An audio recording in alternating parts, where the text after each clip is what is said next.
Médica es una iniciativa del Hospital Metropolitano para poder desarrollar este tipo de iniciativas donde invitamos a expertos de industria, en este caso el doctor Álvaro Peña Jiménez, tanto del Centro de Cáncer del Hospital Metropolitano como del Mayo Clinic en Estados Unidos. De hecho, hoy nos acompaña desde allá. El doctor pasa 3 semanas en Costa Rica, una semana en Estados Unidos, no, 2 y 2, ¿verdad? Y adicionalmente, pues es experto en enología y investigador y forma parte del programa del Hospital Metropolitano Expert Talk, donde invitamos a voces expertas, tanto de Costa Rica como del resto del mundo, a que nos hagan actualización sobre temas varios.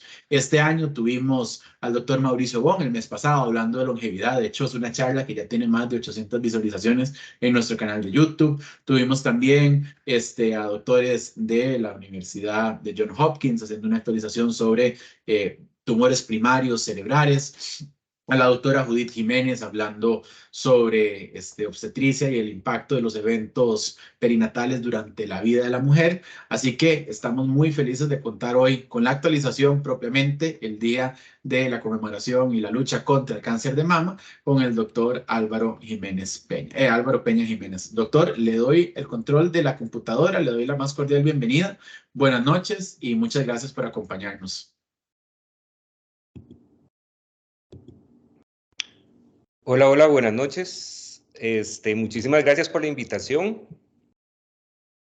Y se trata de tener un rato ameno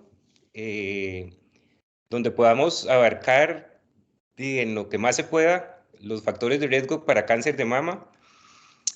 Como dijo Alejandro, yo trabajo tanto en el Centro de Cáncer Metropolitano, en varias sedes allá en Costa Rica. Voy allá 3 semanas y aquí en Amayo, aquí solo trabajo en investigación, igual en cáncer de mama, ya desde hace 10 años.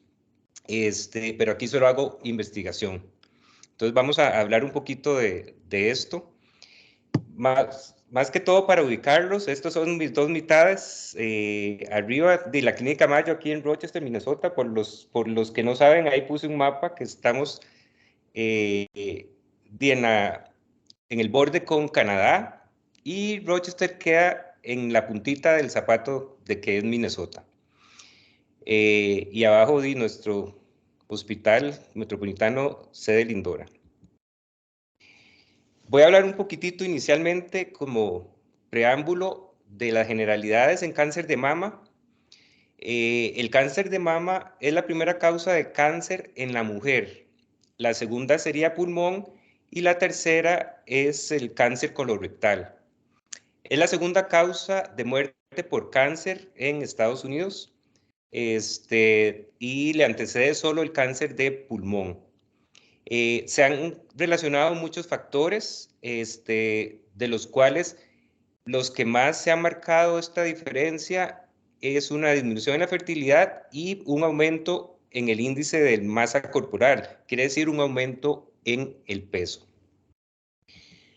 No todas las mujeres van a presentar factores de riesgo, lo importante es identificarlos e individualizar cada caso.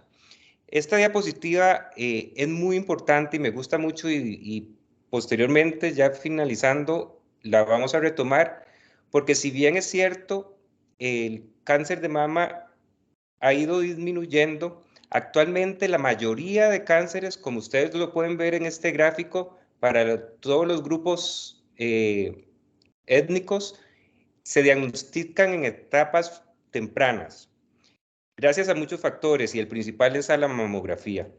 Ahora bien, detectando cánceres en edades muy, muy, muy tempranas, el objetivo es que sean tratamientos más óptimos, logrando niveles de curación cercanos hacia el 100%, tanto por la mejora en la detección, por la mejora en las técnicas quirúrgicas, en los tratamientos específicos, pero esto es un gráfico muy, muy, muy importante.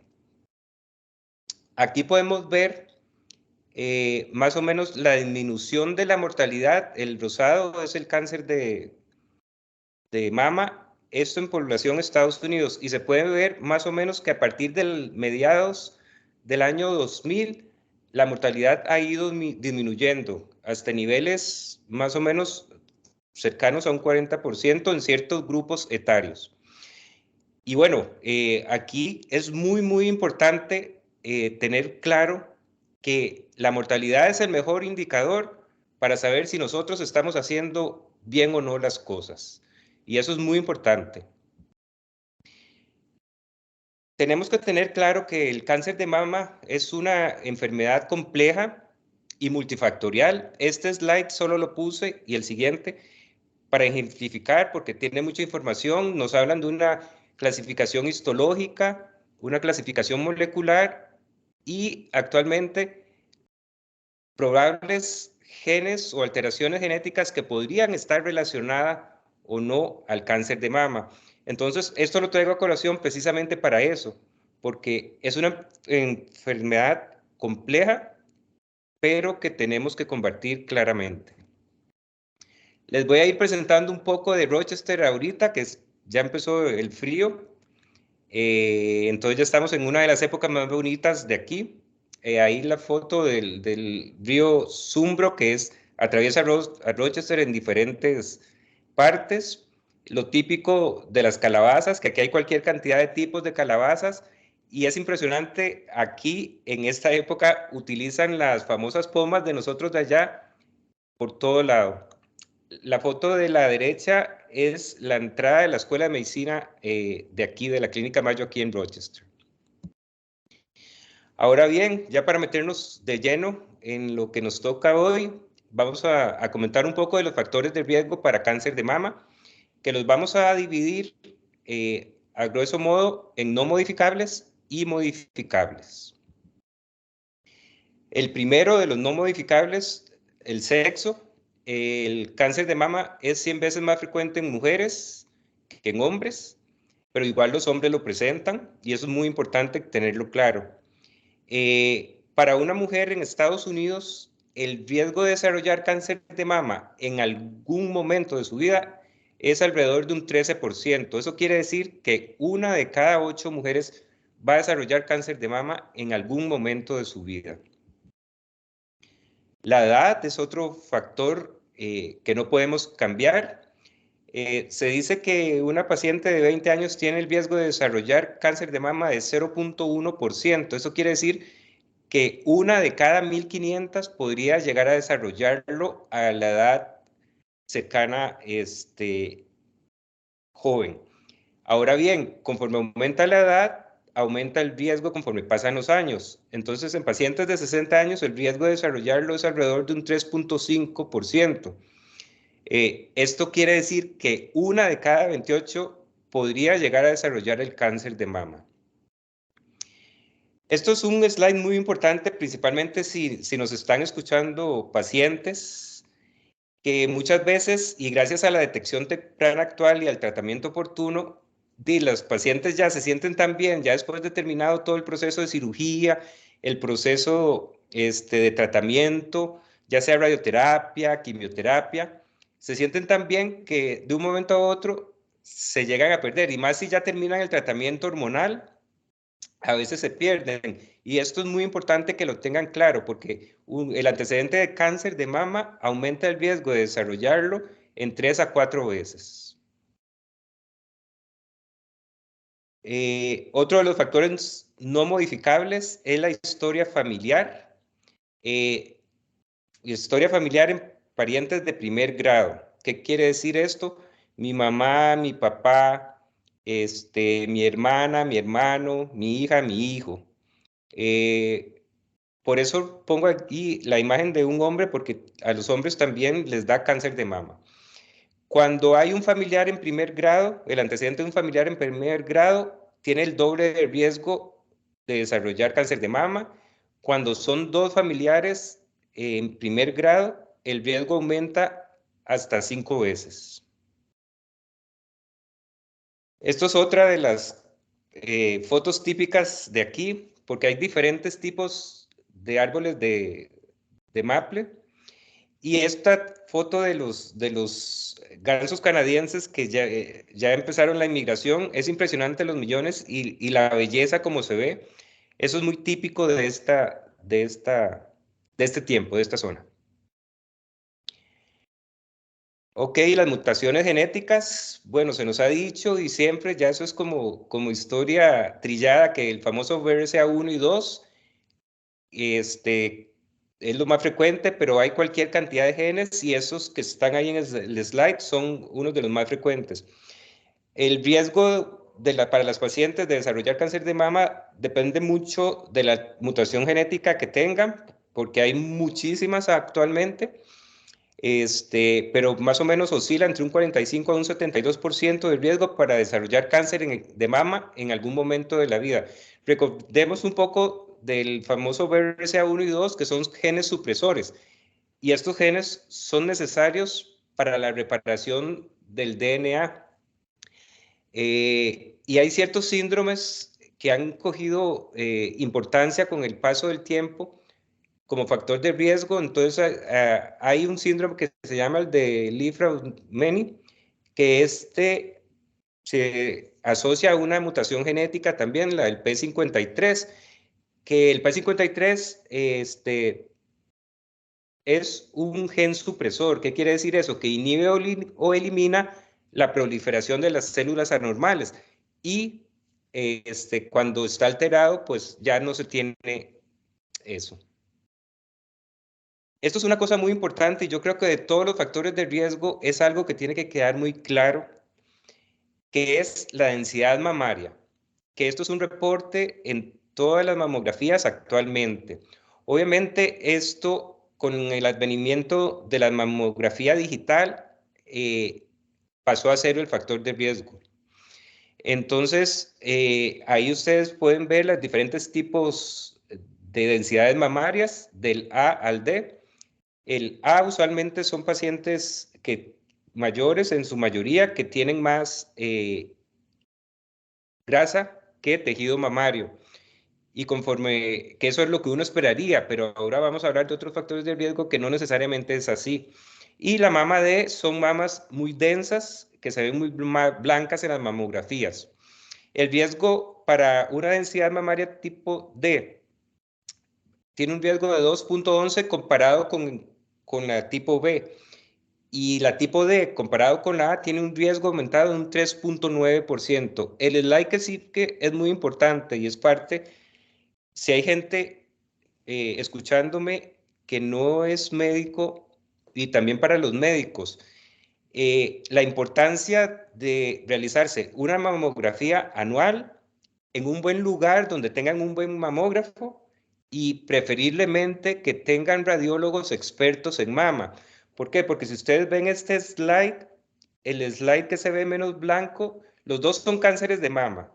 El slide que se ve menos blanco, pues ustedes ven que se podría diagnosticar más fácilmente el cáncer, pero en el otro, donde la mama se ve blanca, es muy difícil. Por eso es importante, lo vuelvo a repetir, una mamografía a tiempo en un lugar adecuado y con el personal adecuado. El antecedente de reportes de biopsias, tanto en cantidad como tipos de biopsias. Estas lesiones que se describen ahí son lesiones con excesivo crecimiento, pero la apariencia de la lesión es normal. Tienen cierto riesgo aumentado. Y las más importantes, como la hiperplasia, ya las lesiones con atipia, o bien el carcinoma ductal in situ, o bien las neoplasias lobulillares, que bueno, estas sí, no necesariamente estas necesitan cirugía, podrían beneficiarse de otro tipo de tratamientos como farmacológicos, pero sí hay que individualizar cada caso. Y el riesgo de estas es mayor a 4. Estas son lesiones igual de excesivo crecimiento, pero ya la apariencia es anormal. Esto es uno para mostrarles parte del trabajo aquí. Yo creo que fue el primer paper que hicimos aquí en el 2017, donde tratamos de desarrollar un análisis, un modelo para tratar de detectar cuáles pacientes se podrían beneficiar de hacer cirugía y cuáles no. Porque los riesgos, el riesgo de upgrade, ¿qué quiere decir eso? Que la biopsia nos dice algo, pero en el momento de la cirugía nos reportaban algo más. para nosotros fue un 17%. Entonces, los factores que nosotros puntualmente vimos en si ustedes ven, esto no se acerca al 1, fue el porcentaje de lesión removida en el momento de la cirugía menor al 50%. Estos fueron los estadísticamente significativos.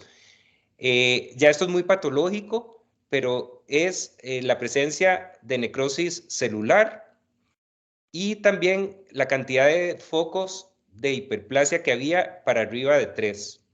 Entonces son factores o son modelos que se han ido desarrollando que en algún momento, porque esto fue el 2017, pero ya esto ha evolucionado más. Una cosa importante aquí, a pesar de todo esto, no sabemos el tiempo que una célula normal se va a transformar en una célula hiperplásica, en una célula típica o en un carcinoma in situ o bien un carcinoma invasor. Entonces, por eso es que tenemos que estar atentos y de ahí radica la importancia del chequeo y la mamografía anual. Y eso lo voy a repetir cualquier cantidad de veces durante toda la charla.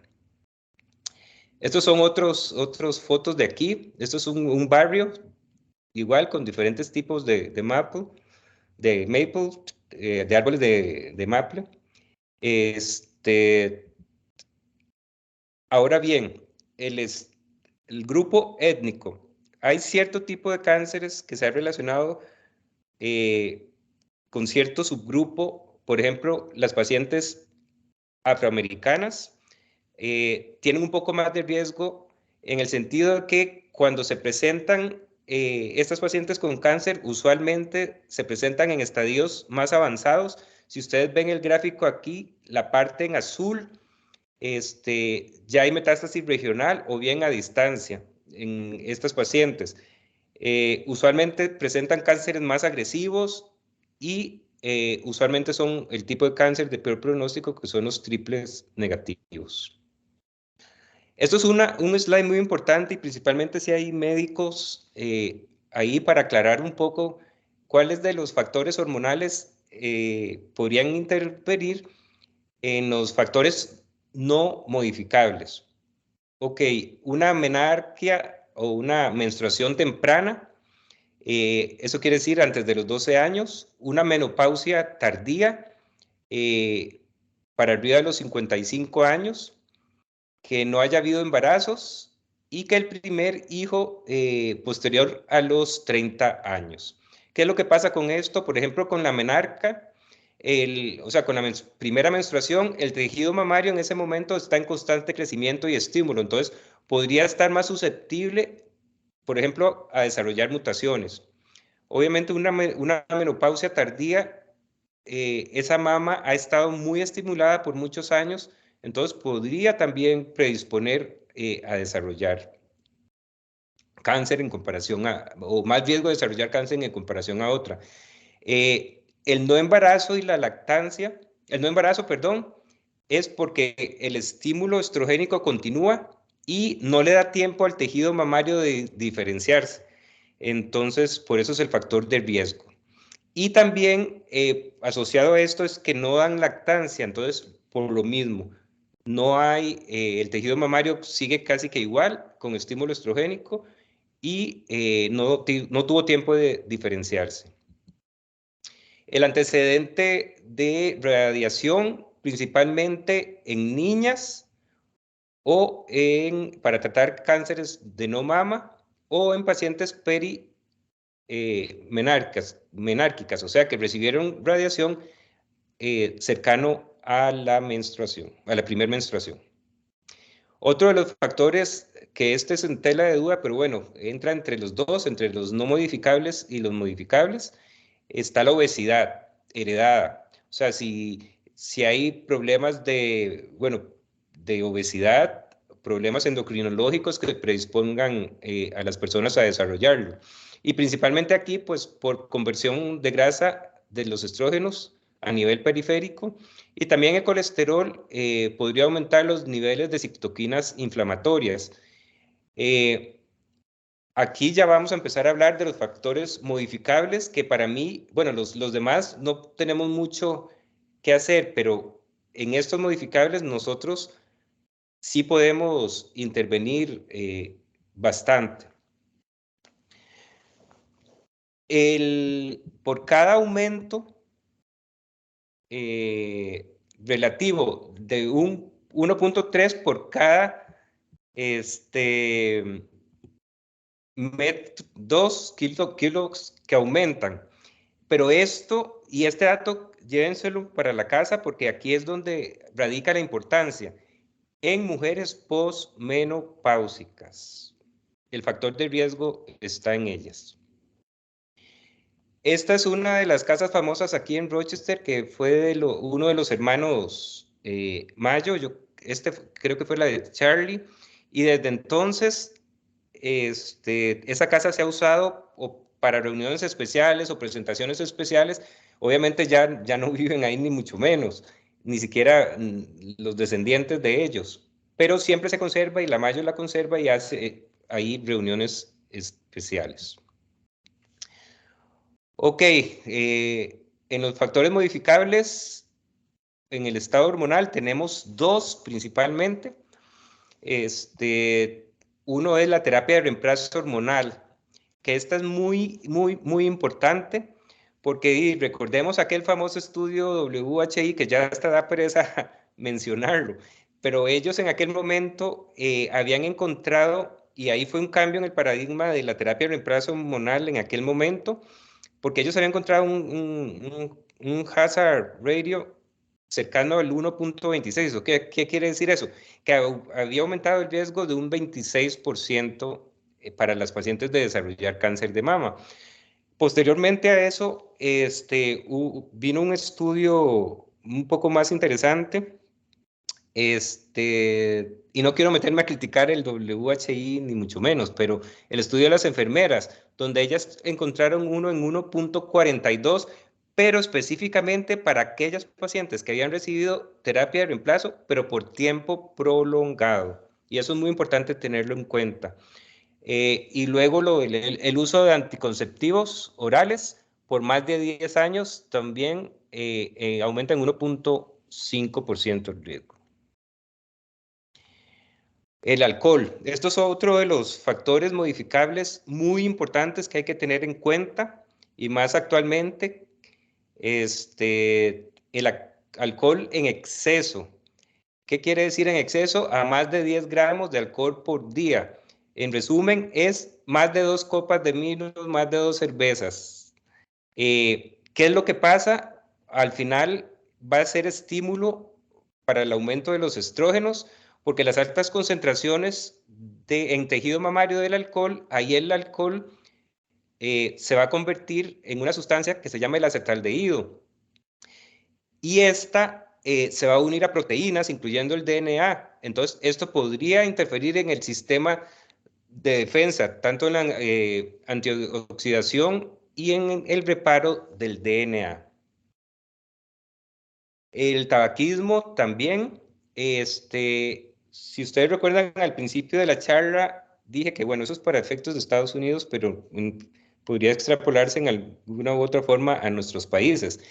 El riesgo de desarrollar cáncer de mama para una mujer en algún momento de su vida es un 13%. El tabaquismo per se aumenta el riesgo en 3%. Estamos hablando de un total de un 16%. En otros estudios se ha mencionado que en pacientes que iniciaron el tabaquismo antes de los 17 años o a nivel o a nivel perimenstrual, o sea, con la primer, menstruación, el riesgo es aproximado a un 24%.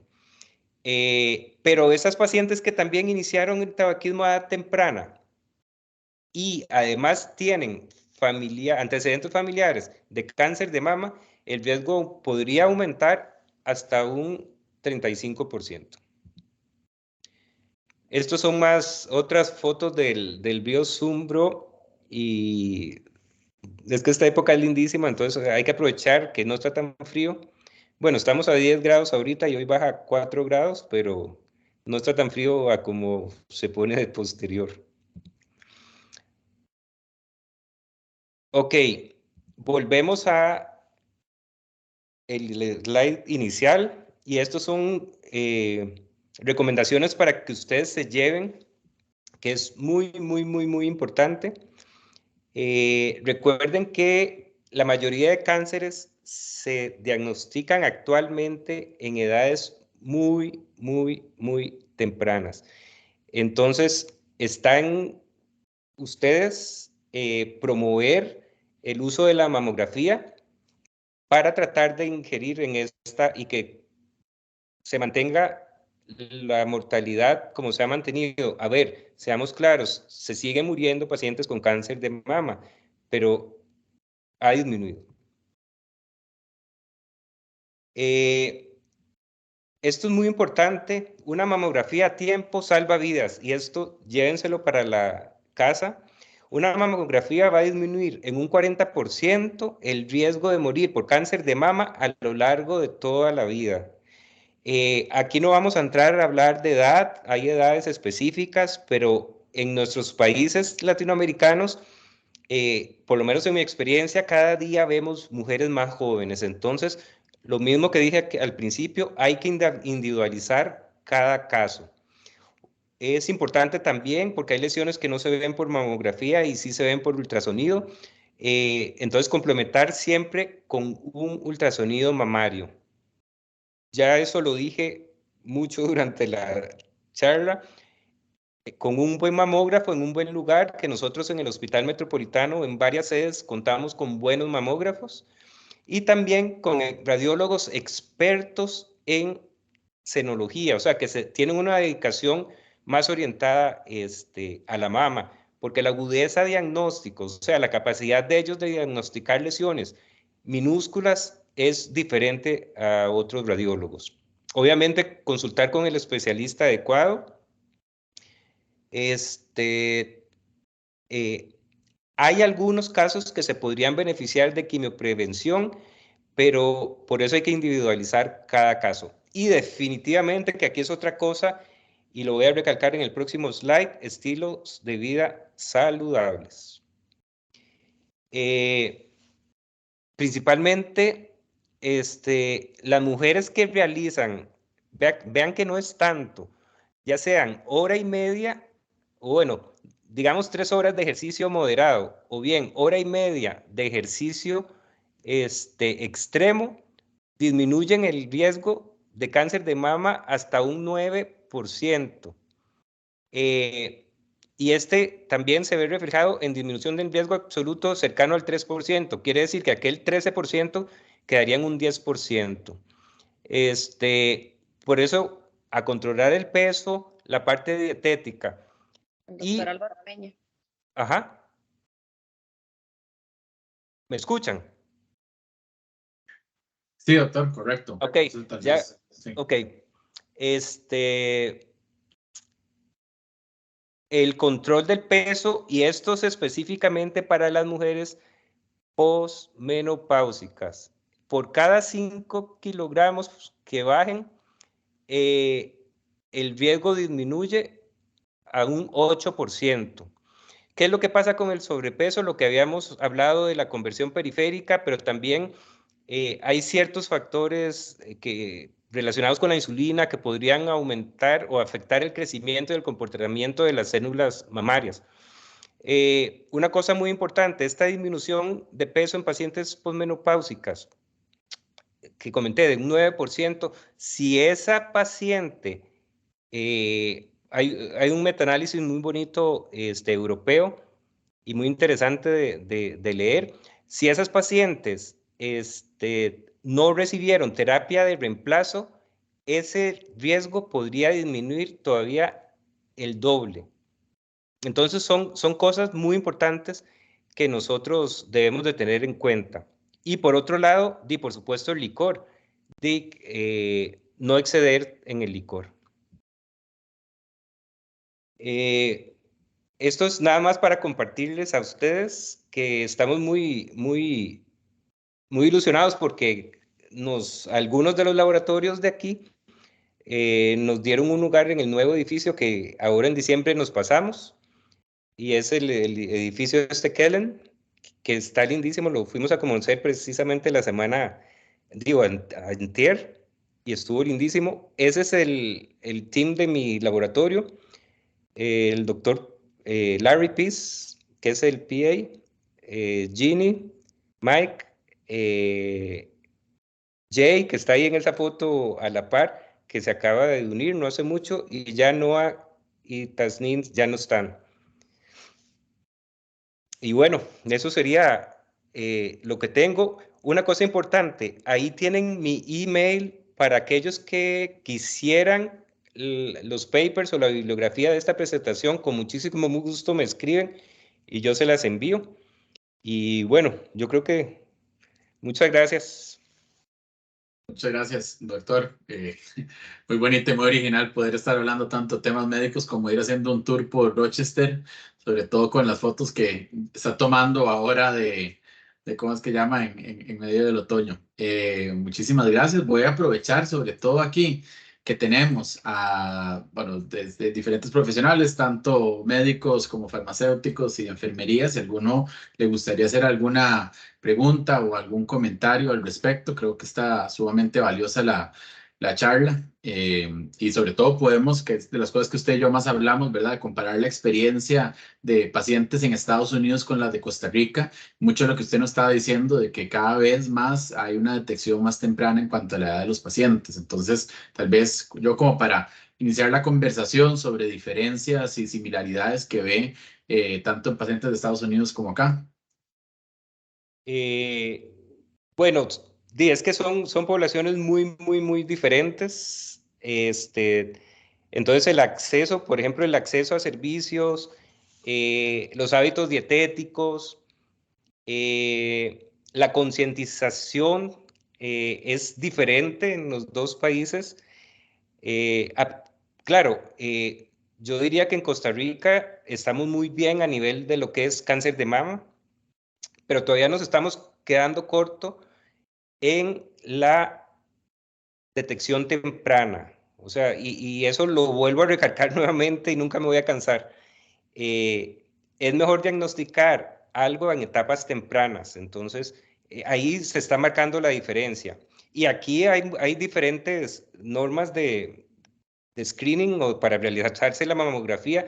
Difiere entre la Sociedad Americana de Radiología, la de cáncer, la de cirujanos, etcétera, etcétera. Pero al final, si con el paso del tiempo uno va viendo que se va disminuyendo y ya no es aquella edad a los 50 años, sino cada día, a ver, en Costa Rica, en mi consulta diaria, hay cánceres, muchos, en pacientes menores de 40 años.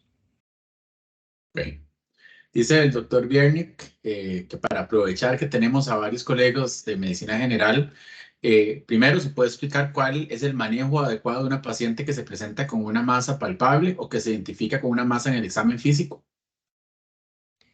Bueno, extrapolando la edad, a grueso modo, si es menos de 40 años, un ultrasonido, y si es para arriba de 40 años, ultrasonido y mamografía. Y definitivamente referirla porque, bueno, por ahí anda un video, la mayoría de lesiones mamarias son benignas, o sea, alrededor del 70-75% de lesiones mamarias son benignas. Entonces, yo diría que los médicos generales, sería genial que ya nos lleguen a nosotros con el estudio de imagen para ganar tiempo. Ok, perfecto. Luego, ¿cuándo es que se hacen las biopsias? Y si es una biopsia de aguja delgada o una biopsia de aguja gruesa. Ok, actualmente la mayoría de las biopsias, inclusive hasta para los ganglios axilares sospechosos, es con aguja gruesa. ¿Por qué? Porque el tejido como tal nos va a dar mucha información. Ya casi no se hacen biopsias con aguja delgada o BAF, que llamábamos antes. Y depende de la lesión. Es que hay lesiones, según la clasificación de BIRATS, que es el sistema de clasificación que usan los radiólogos a nivel mundial, todo BIRATS 4 y 5, que son lesiones de riesgo, se mandan a biopsiar, pero depende, y aquí es otra cosa muy importante, hay que individualizar cada caso, porque si tenemos la descripción de una lesión, un BIRATS 3, pero por las características, hay características radiológicas que lo hacen a uno sospechar, o bien estamos con una paciente que la mamá tuvo cáncer de mama, que la tía tuvo cáncer de mama, no sabemos si hay una alteración genética, pues también. Entonces, a grueso modo, solo los BRAF 4 y 5, pero hay que individualizar cada caso. Ok, perfecto. No sé si hay alguna pregunta, algún comentario también, dado que tenemos especialistas, si a alguno le gustaría hacer algún comentario, observación.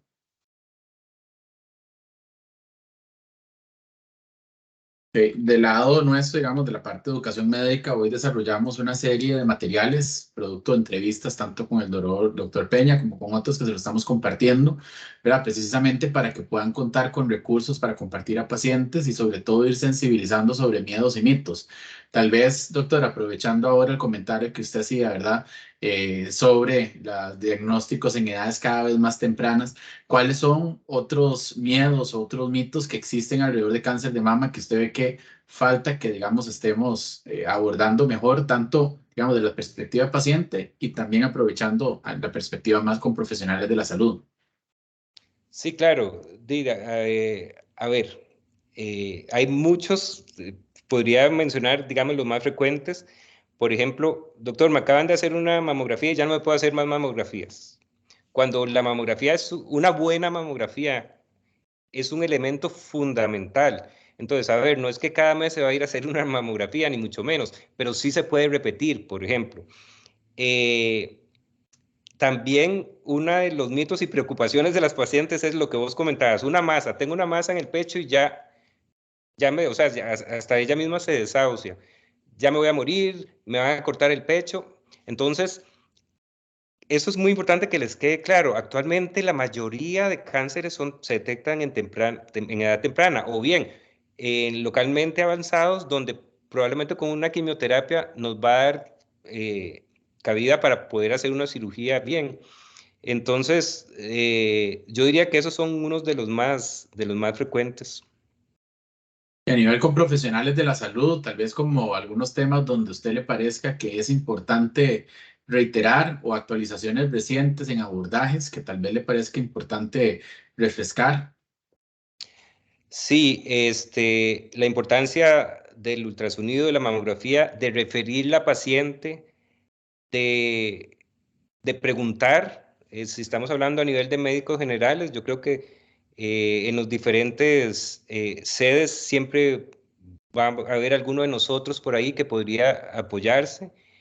Eh, yo diría eso, o sea, tener un manejo más oportuno, pero más efectivo también, porque a veces esa paciente se pierde, le envían una mamografía o un ultrasonido y al final se pierde el seguimiento. Entonces, enviárselo, pero también darle el acompañamiento. Y si tiene que referirse al especialista, pues se refiere.